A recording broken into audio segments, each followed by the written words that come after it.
தாங்கள் தொடர்ந்தும் ஏமாற முடியாது, ஏமாற்றப்படக்கூடாது என்ற அடிப்படையில் வந்து அவர்கள் ஒரு சில தங்களுடைய மனசாட்சிக்கு வந்து ஒரு திருப்தி அடையக்கூடிய வகையில் வந்து ஒரு சில விஷயங்களை வந்து கேட்கிறோம். நீங்கள் காணி அளக்கிறதுக்கு எங்கள்ட அனுமதி இல்லாமல் அளக்கலாம் சட்டத்தின்படி. நாங்கள் அனுமதி கொடுக்குறோண்டா வந்து எங்களுக்கு தெரிஞ்சிருக்கணும் வந்து நீங்கள் அளக்கிறது வந்து எங்களுக்கு அந்த காணியை திருப்பி கொடுக்குறது. சரி, அதை நீங்கள் ஒஃபிஷியலாக கொடுங்க. நீங்கள் தானே ஒஃபிஷியலாக எங்களை வந்து கேட்டு நீங்கள் வேற சொல்லி அனுமதி கொடுக்குறதுக்கு. இப்போ நாங்கள் கேட்குறோம் வந்து எங்களை அனுமதி கொடுக்குறதுக்கு நீங்கள் சொல்லுங்க. இதுக்காகத்தான் நீங்கள் அனுக்க போகிறீங்க. சும்மா ஒரு வண்டி கடிதாசத்தில் வந்து சும்மா யாரோ எழுத்தில் வந்து எழுதி போட்டு சைன் பண்ணி கொடுக்குறத வந்து ஒரு பெருமதியும் இல்லை தானே. அதான் அவை சொல்லி நம்ம நேற்று ப்ரெஸ் கான்ஃபரன்ஸ் வச்சு அதைத்தான் சொல்லியிருக்கிறோம். அப்போ அதில் என்ன பிள்ளை ஒரு நியாயத்தின் அடிப்படையில் வந்து அவர்களுடைய அனுபவத்தில் தொடர்ந்தும் தாங்கள் ஏமாறப்படக்கூடாதுன்றதை உறுதிப்படுத்துறதுக்காக வந்து அவர்கள் ஒரு சில நிபந்தனையை போடினோம். சரி, ஒரு அரை மணி நேரம் கூட எடுத்தால் வந்து நீங்கள் உங்களுடைய அலுவலகத்தில் வந்து லேட்டர் எடுத்து வந்து அதை சைன் பண்ணி கொடுக்கறதுல உங்களுக்கு என்ன பிரச்சனை இருக்குது? உண்மையிலேயே நீங்கள் அந்த மக்களுக்கு அந்த காணியை திருப்பி கொடுக்க போறீங்களா வந்து உங்களுக்கு என்ன அந்த பிரச்சனை இருக்குது? அந்த மக்கள் 3 வருஷத்துக்கு மேலே வந்து ஏமாற்றப்பட்டு வந்து போராடி கொண்டு இருக்கிறோம். அவைக்கு நீங்கள் அரை மணி நேரம் இல்லை ஒரு நாள் எடுத்தாலும் வந்து பரவாயில்லை, நீங்கள் அதை செய்து கொடுங்க. ஆனால் செய்ய மறக்கினோம். ஆகவே இதில் தெளிவாக விளங்குது வந்து அதை செய்ய மறுக்கிற ஆட்கள் அரசு தரப்பு. அங்கே அரசாங்கத்துடைய பாராளுமன்ற உறுப்பினர்கள் இருக்கிறார். ஸ்ரீ பவானந்தராஜா அதில் இருக்கிறார். தமிழரசு கட்சியுடைய தவிசாளர். இந்த மக்களை ஏமாத்தினதில் வந்து முக்காவாசி பிரச்சனைக்கு சூத்திரதாரி வந்து சுகிர்தன், அவர் அதில் இருக்கிறார். இவே வந்து அந்த உரிமையாளர்களுக்கு வந்து அழுத்தம் கொடுத்து வந்து கட்டும் அழுத்தத்தை கொடுக்கிறோம் வந்து சைன் பண்ண சொல்லி ஒப்புதலை கொடுக்க சொல்லி. நாங்கள் அந்த இடத்துலையே இல்லை. இப்போ யார் அரசியல் செய்யணும்? யார் அந்த மக்களுக்கு வந்து அரசியலை செய்து அவர்களை ஏதோ ஒரு வகையில் அரசியலை வழிநடத்த பார்க்கிறோம்? இந்த உரிமையாளர்கள் வந்து பொய் சொல்லப்பட்டு, விசேஷமாக வெலிகாமம் வடக்கு பிரதேச சபையுடைய தவிசாளர் சுகிர்தன் வந்து இந்த உரிமையாளர்கள் சொல்லப்பட்ட வந்து பிரதேச சபை வந்து ஒரு வழக்கை போடும், சுமந்திரன் அந்த வழக்கை செய்யும் என்று சொல்லி இப்போ இந்த வழக்கு நடக்குது என்று சொல்லி அந்த விஹாரை கட்டி முடிக்கிற வரைக்கும் வந்து அந்த பாதிக்கப்பட்ட உரிமையாளர்கள் வந்து பச்சை பொய்யை சொல்லி வந்து அவைகளை அமைதியாக வச்சிருந்தார். இப்போ இந்த விஹாரை கட்டப்பட்டு ஒரு கட்டத்தை தாண்டி வந்து கண்ணுக்கு தெரிய வரைத்தான் அவர்கள் எல்லாரும் குழம்பி வந்து எங்கள்கிட்ட திரும்பவும் வந்தவர். அண்டையிலிருந்து நாங்கள் போராட்டத்தில் வந்து அவர்களுக்கு ஃபுல் சப்போர்ட்டாக வந்து இயங்கி கொண்டு வரோம்.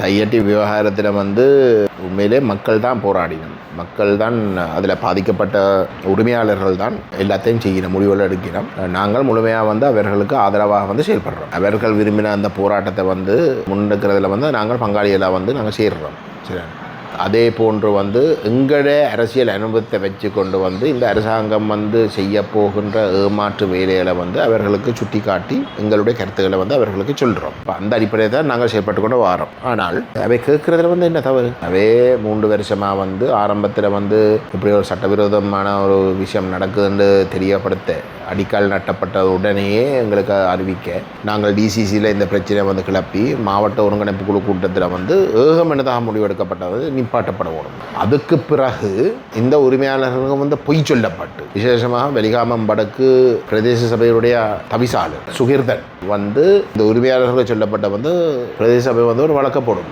சுமந்திரன் அந்த வழக்கை செய்யும் என்று சொல்லி இப்போ இந்த வழக்கு நடக்குது என்று சொல்லி அந்த விஹாரை கட்டி முடிக்கிற வரைக்கும் வந்து அந்த பாதிக்கப்பட்ட உரிமையாளர்களுக்கு வந்து பச்சை பொய்யை சொல்லி வந்து அவைகளை அமைதியாக வச்சிருந்தார். இப்போ இந்த விஹாரை கட்டப்பட்டு ஒரு கட்டத்தை தாண்டி வந்து கண்ணுக்கு தெரிய வரைத்தான் அவர்கள் எல்லாரும் குழம்பி வந்து எங்கள்கிட்ட திரும்பவும் வந்தவர். அண்டையிலிருந்து நாங்கள் போராட்டத்தில் வந்து அவர்களுக்கு ஃபுல் சப்போர்ட்டாக வந்து இயங்கி கொண்டு வரோம். இந்த தவிசாளர் இவ்வகையில் வந்து அந்த மக்களை ஏமாற்றி போட்டு வந்து இந்த நிலையை வச்சிருந்த அனுபவம் இருக்க, அதுக்கு பிறகு வந்து மாறி வந்த ஒவ்வொரு அரசாங்கம் வந்து இல்லை அது தையட்டிக்குரியது, விஹாரைக்குரியது, பொதுமக்களுக்கு வந்து அப்படி காணி இல்லை, இவே வந்து கள்ள உறுதிகள் எழுதி வந்து அந்த காணியை பிறப்பாக்கினம் என்றெல்லாம் ராஜபக்ச தரப்பு, கோட்டாபய ராஜபக்ச தரப்பு, ரணில் விக்ரமசிங்க தரப்பு எல்லாம் பிறப்பின கதையை. இது எல்லாமே ஒரு அனுபவம் இல்லை. தாங்கள் தொடர்ந்தும் ஏமாற முடியாது, ஏமாற்றப்படக்கூடாது என்ற அடிப்படையில் வந்து அவர்கள் ஒரு சில தங்களுடைய மனசாட்சிக்கு வந்து ஒரு திருப்தி அடையக்கூடிய வகையில் வந்து ஒரு சில விஷயங்களை வந்து கேட்கிறோம். நீங்கள் காணி அளக்கிறதுக்கு எங்கள்ட அனுமதி இல்லாமல் அளக்கலாம் சட்டத்தின்படி. நாங்கள் அனுமதி கொடுக்குறோண்டா வந்து எங்களுக்கு தெரிஞ்சிருக்கணும் வந்து நீங்கள் அளக்கிறது வந்து எங்களுக்கு அந்த காணியை திருப்பி கொடுக்குறது. சரி, அதை நீங்கள் ஒஃபிஷியலாக கொடுங்க. ஒஃபிஷியலாக கொடுங்க. நீங்கள் தானே ஒஃபிஷியலாக எங்களை வந்து கேட்டு நீங்கள் வேற சொல்லி அனுமதி கொடுக்குறதுக்கு. இப்போ நாங்கள் கேட்குறோம் வந்து எங்களை அனுமதி கொடுக்குறதுக்கு நீங்கள் சொல்லுங்க. இதுக்காகத்தான் நீங்கள் நடக்க போகிறீங்க. எங்களுக்கு திருப்பி கொடுக்குறதுக்காகத்தான் நடக்க போகிறீங்க. அதே வந்து அவர்களுக்கு கொடுக்குறதுக்கு மறக்கிறோம். சும்மா ஒரு வெள்ளை கடிதாசத்தில் வந்து சும்மா யாரோ எழுத்தில் வந்து எழுதி போட்டு சைன் பண்ணி கொடுக்குறத வந்து ஒரு பெருமதியும் இல்லை தானே. அதான் அவை சொல்லி நம்ம நேற்றும் ப்ரெஸ் கான்ஃபரன்ஸ் வச்சு அதைத்தான் சொல்லியிருக்கிறோம். அப்போ அதில் என்ன பிள்ளை ஒரு நியாயத்தின் அடிப்படையில் வந்து அவர்களுடைய அனுபவத்தில் தொடர்ந்தும் தாங்கள் ஏமாறப்படக்கூடாதுன்றதை உறுதிப்படுத்துறதுக்காக வந்து அவர்கள் ஒரு சில நிபந்தனையை போடினோம். சரி, ஒரு அரை மணி நேரம் கூட எடுத்தால் வந்து நீங்கள் உங்களுடைய அலுவலகத்தில் வந்து லெட்டர் எடுத்து வந்து அதை சைன் பண்ணி கொடுக்கறதுல உங்களுக்கு என்ன பிரச்சனை இருக்குது? உண்மையிலேயே நீங்கள் அந்த மக்களுக்கு அந்த காணியை திருப்பி கொடுக்க போறீங்களா வந்து உங்களுக்கு என்ன அந்த பிரச்சனை இருக்குது? அந்த மக்கள் 3 வருஷத்துக்கு மேலே வந்து ஏமாற்றப்பட்டு வந்து போராடி கொண்டு இருக்கிறோம். அவைக்கு நீங்கள் அரை மணி நேரம் இல்லை ஒரு நாள் எடுத்தாலும் வந்து பரவாயில்லை, நீங்கள் அதை செய்து கொடுங்க. ஆனால் செய்ய மறக்கினோம். ஆகவே இதில் தெளிவாக விளங்குது வந்து அதை செய்ய மறுக்கிற ஆட்கள் அரசு தரப்பு. அங்கே அரசாங்கத்துடைய பாராளுமன்ற உறுப்பினர்கள் இருக்கிறார். ஸ்ரீ பவானந்தராஜா அதில் இருக்கிறார். தமிழரசு கட்சியுடைய தவிசாளர். இந்த மக்களை ஏமாத்தினதில் வந்து முக்காவாசி பிரச்சனைக்கு சூத்திரதாரி வந்து சுகிர்தன், அவர் அதில் இருக்கிறார். இதே வந்து அந்த உரிமையாளர்களுக்கு வந்து அழுத்தம் கொடுத்து வந்து கட்டும் அழுத்தத்தை கொடுக்கிறோம் வந்து சைன் பண்ண சொல்லி ஒப்புதலை கொடுக்க சொல்லி நாங்கள் அந்த இடத்துலையே இல்லை. இப்போ யார் அரசியல் செய்யணும்? யார் அந்த மக்களுக்கு வந்து அரசியலை செய்து அவர்களை ஏதோ ஒரு வகையில் அரசியலை வழிநடத்த பார்க்கிறோம்? நாங்கள் எங்களோட ஆதரவை கொடுக்குறோம், எங்களோட கருத்தை சொல்லியிருக்கிறோம். நாங்கள் அழுத்தம் கொடுக்குற தரப்பு உண்மையிலாவே இந்த மக்களை நடுத்தரவில் விடுறதுக்கு செயல்பட்டவே தான் அரசியல் ரீதியாக வந்து அழுத்தங்களை கொடுக்கிறோம். நாங்களே இல்லை, நாங்கள் பாதிக்கப்பட்ட மக்கள் விரும்பினதுக்கு வந்து பக்கபலமாக இருக்கிறோமே தவிர நாங்கள் அவர்களுக்கு அழுத்தம் கொடுத்து எதுவும் சரியப்பா அழுத்தம் கொடுக்குறோம் மட்டும் சொல்லுவோமே, நாங்கள் தான் அதுக்கு பின்னால் இருக்கிற மட்டும் சொல்லுவோமே. நான் கேட்குறேன், அரசியல் ரீதியாக நாங்கள் 3 வருஷமாக இந்த மக்களோட சேர்ந்து போராடுறோம். இப்போ இன்றைக்கு அரசாங்கம் வந்து அந்த காணியை விடுவிக்க போகுதுன்னு சொல்லி வந்து அதை உண்மையிலே விடுவிக்க போகிற இடத்துல நாங்களே அதை தடுப்பான். எங்களோட போராட்டத்தில் வெற்றி தானே எங்களுக்கு தானே, அது எல்லாருக்கும் கூட வந்து தேவை இருக்குது. அது வெற்றி பெற்று அந்த போராட்டத்துக்கு வந்து விலை இருக்குது அன்றதை காட்டி நிரூபிக்கிறதுக்கு நாங்கள் மட்டும்தானே போராடணும் அரசியல் ரீதியாக. வேற ஒரு கட்சியை வந்து சேரையில் அப்போ எங்களுக்கு அது ஒரு பெரும் வெற்றி தானே. சரி, எங்களை விடுங்களேன்.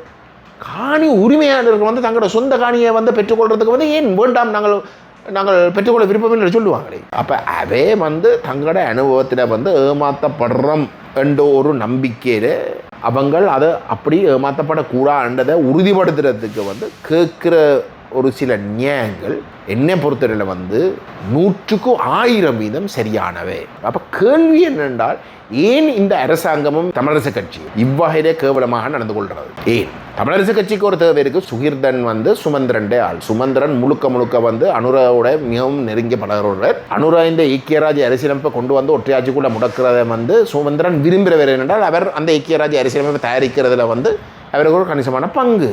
அப்போ ஒற்றையாட்சிக்குள்ளே தமிழ் அரசியலை முடக்கிறதுக்கு விரும்புகிற அரசாங்கமும் அந்த அரசியலமைப்பு அந்த ஒற்றையாட்சி அரசியலமைப்பை தயாரித்ததிலேயே ஒரு பெரிய பங்காற்றின சுமந்திரனும் ஒரு புரிந்துணர்வோட வேலை செய்கிற இடத்துல அந்த அரசாங்கத்துக்கு ஒரு பெரும் வெற்றியை காட்டுறதுக்குரிய ஒரு சந்தர்ப்பத்தை வந்து ஏற்படுத்த வேணும். அப்போ தான் சிங்கள மக்கள் மட்டத்தில் வந்து இந்த அரசாங்கம் வந்து இன்னும் பலமாக இருக்கும்.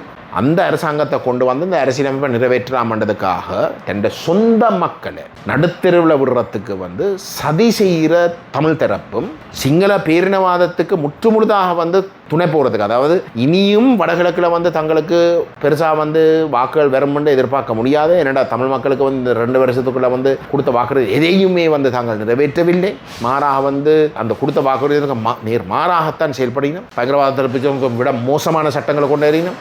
இன்றைக்கும் பயங்கரவாத தடுப்பு சட்டம் பட மோசமாக வந்து அமல்படுத்தப்படுது. அரசியல் கைதிகளை விடுவிக்க மறுக்கினோம், காணிகளை விடுவிக்க மறுக்கினோம். சரி, அப்போ தமிழ் மக்களுடைய வாக்குகளை வச்சுக்கொண்டு இனியும் தாங்கள் எதிர்பார்க்க இயலான்றது அவர்களுக்கு தெளிவாக விளங்கிட்டு. அப்போ இப்போ தங்களுடைய எதிர்காலம் சம்பந்தமாக யோசிக்கிறதா இருந்தால் சிங்கள பேரினவாத, அதாவது ராஜபக்ச தரப்புன்ற வாக்கு தான் கணிசமாக வந்து தங்களுக்கு கிடைச்ச அந்த வாக்கை தக்க வைக்கிறதென்றால் தாங்கள் இனவாத ரீதியாக வந்து செயல்பட்டு அந்த சிங்கள பௌத்தத்துக்கு வந்து முழுமையாக அதை திருப்திப்படுத்த வேணும். அப்படி திருப்திப்படுத்தினா மட்டும்தான் தங்களுக்கு எதிர்காலத்தில் வந்து ஏதோ ஒரு வகையில் வந்து ஒரு வாக்கு வங்கியை தக்க வைக்கலாம்ன்ற ஒரு நிலைக்கு போயிட்டு. இப்போ இந்த 2 தரப்பும் தங்களோட தேவைக்கு வந்து ஒரு பொது புள்ளியில் சந்திக்கிறோம். இதுதான் இங்கே நடக்குது. அதில் பலியாகிறதுக்காக வந்து பாவம் இந்த அப்பாவி உரிமையாளர்கள் ஸ்கேப் கோட்ஸாக வந்து வைக்கப்படுகிறார். எங்களுடைய நல்ல காலத்துக்கு, இந்த இனத்துடைய நல்ல காலத்துக்கு அந்த உரிமையாளர்கள் வந்து புத்திசாலித்தனமாக மிகவும் பொறுப்போடு அந்த விஷயங்களை கையாளுறது தான் நான் நினைக்கிறேன் இந்த முழு படத்திலையும் இருக்கக்கூடிய ஒரு சின்ன வெளிச்சம். அந்த வெளிச்சத்தை பலப்படுத்துறது தான் எங்கள் ஒவ்வொருத்தருடைய கடமையாக இருக்கணும்னு தான் எங்களுடைய பார்வை. என்ன பொறுத்தவரை இந்த ஜேவிபி அரசாங்கத்துக்கு நீதி நியாய என்னன்றதுக்கே தெரியாத ஒரு தரப்பு. 2 தரப்பு மோதிக்கொண்டு இருக்கிற நிலையிலே நீங்கள் தீர்க்க வைக்க போறீங்கன்னா 2 தரப்பையும் வச்சு கொண்டு தான் நீங்கள் தீர்க்கலாம். ஒரு தரப்பை வெளியில விட்டு ரகசியமாக மெட்ட தரப்போட மட்டும் பேசி போட்டு இப்போ இந்த மெட்ட தரப்பை கையொப்பமிட சொல்லி சும்மா கேட்கறது எக்காரணம் கொண்டும் அது ஒரு தீர்வை நோக்கி பயணிக்கிற ஒரு விஷயம் இல்லை. மாறாக ஏமாற்றி அந்த மக்களை நடத்தவில் விடுற ஒரு நிலையில செயல்படுறதாகத்தான் அது தெரியுது. அது அந்த பாதிக்கப்பட்ட மக்களும் வெளிப்படையாக உணர்கிறோம். அதை வெளிப்படையாக சொல்லியும் இருக்கிறோம். நேற்று நடந்த ப்ரெஸ் கான்ஃபரன்ஸில் நினைக்கிறேன் அதை தெளிவாக அந்த கருத்தை அதில் கலந்து கொண்ட பலர் சொல்லியிருக்கிறோம். ஆகவே இதில் எங்களுக்கு இருக்கிற மிகப்பெரிய கவலை என்னென்றால் ஒரு சிங்கள பௌத்த பேரினவாதத்துடைய சித்தாந்தத்தில் செயல்படுகிற ஒரு அரசாங்கம் தான் ஜேவிபி. சரிண்ணே, இந்த என்பிபின்னு சொல்கிற எல்லாம் ஏமாத்து மேலே ஜேவிபி. சரிண்ணே, அப்போ அந்த ஜேவிபி செய்த அநியாயத்தை தமிழருக்கு செய்த அநியாயத்தை ஜேவிபி சந்திரசேகரன் இங்கே 15 வருஷமாக அவர் போர் முடிஞ்ச நாளில் இருந்து இங்கே படுத்து கொண்டு நிற்கிறார். சரிண்ணே, எப்போ என்றாலும் அரசியலை விடுங்கோ, இராணுவம் சம்பந்தப்பட்ட விஷயங்களை விடுங்கோ, மக்களுடைய தேசிய அரசியல் சம்பந்தப்பட்ட விஷயங்களை விடுங்கோ, எத்தனையோ மெட்ட விஷயங்களில் மக்கள் பாதிப்பு அடைஞ்சு போராடினோம். எப்போ என்றாலும் இந்த ஜேவிபியுடைய சந்திரசேகரன் அந்த மக்களுடைய போராட்டங்களை கலந்து கொண்டிருக்கிறார். அந்த போராட்டங்களோட அடையாளப்படுத்தி இருக்கிறார். எப்போ என்றாலும் என்ன சொல்ல ஒரு நாள் தாங்கள் இந்த தேர்தலில் வெல்ற வரைக்கும் எந்த ஒரு நாடும் இதுக்கு முதல் இந்த மக்களுடைய வழிகளோட அவர்கள் ஏதோ ஒரு வகையில் அடையாளப்படுத்தியிருக்காங்களா?